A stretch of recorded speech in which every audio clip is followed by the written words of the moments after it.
the quiet shadows of San Damiano, where silence itself seemed to breathe, Francis stood still, watching a life that was hidden from the world, yet burning with divine light. Claire and her sisters lived in stillness, in prayer, in a kind of peace that did not need to be seen to be real. And for a moment, something stirred again inside Francis. A question he thought he had already answered. Was he meant to leave it all behind? To walk away from the noise, the crowds, the endless roads, and disappear into solitude, like the hermits of old? Many had already chosen that path. Men he loved, men he respected. Sylvester, Rufino, Giles, souls who had turned away from the world, not out of weakness, but out of a fierce hunger for God. Francis understood that calling. He felt its pull, but he also knew its danger, the quiet pride that can grow in isolation, the illusion that one is holy simply because no one is there to challenge them. Yet another fear rose within him. Was his own wandering life any better? Moving from town to town, preaching, being seen, being praised, was that not its own kind of temptation? What he once called the dust upon the soul. And so, he walked through the roads of Italy, through valleys, through cities, through places filled with both beauty and brokenness.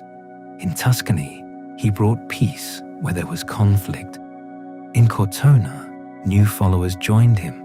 In Florence, a learned man, a judge, a scholar, heard something deeper than words and left everything behind. A man of law, choosing the path of humility. But something strange began to happen wherever Francis went. The bells would ring, crowds would gather. People rushed to meet him, not as a preacher, but as something more. They carried palm branches. They shouted with joy. "Behold the saint," they cried. And Francis trembled, not with pride, but with fear. "Do you hear what they are saying?" his brothers asked him. And Francis answered, "The honor they give me is like the honor given to a painting. The image is nothing. The glory belongs to God alone."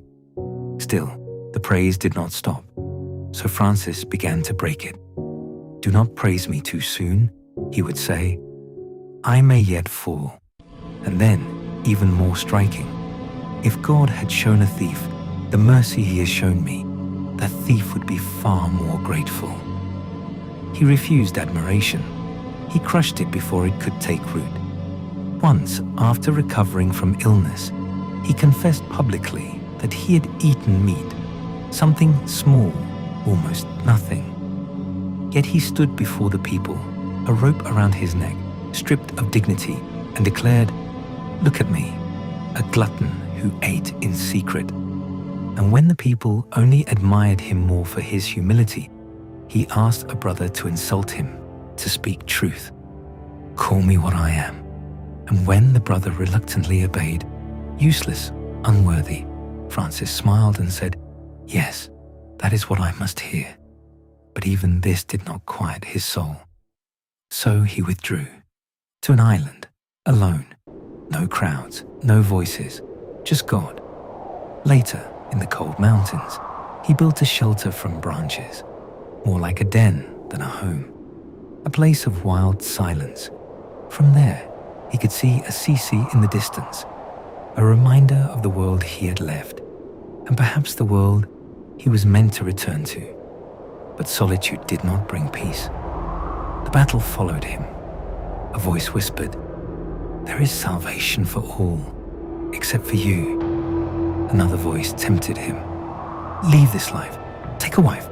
Live as others do." Francis fought. One night, the struggle became unbearable. So he stepped out into the freezing snow, half clothed, under the pale light of the moon, and began to build figures out of snow.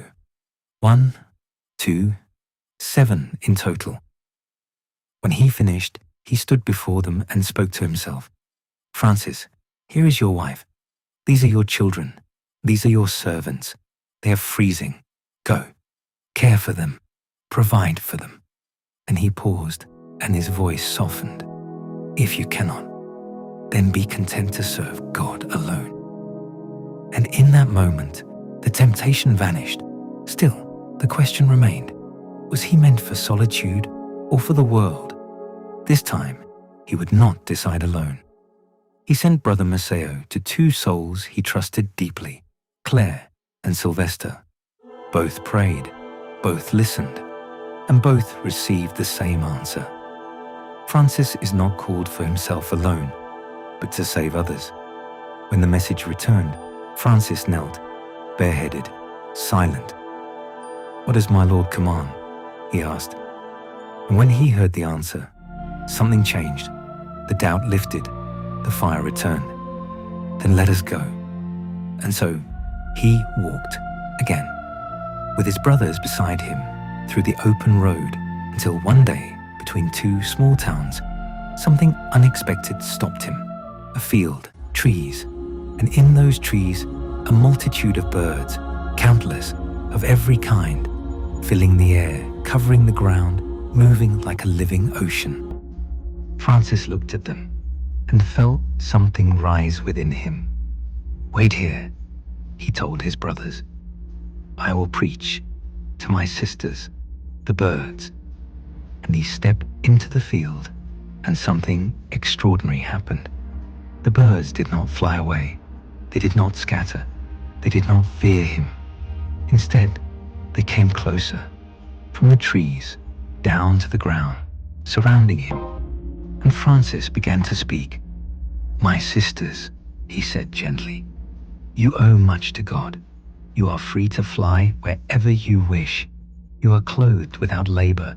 You are fed without toil. You sing with voices given to you.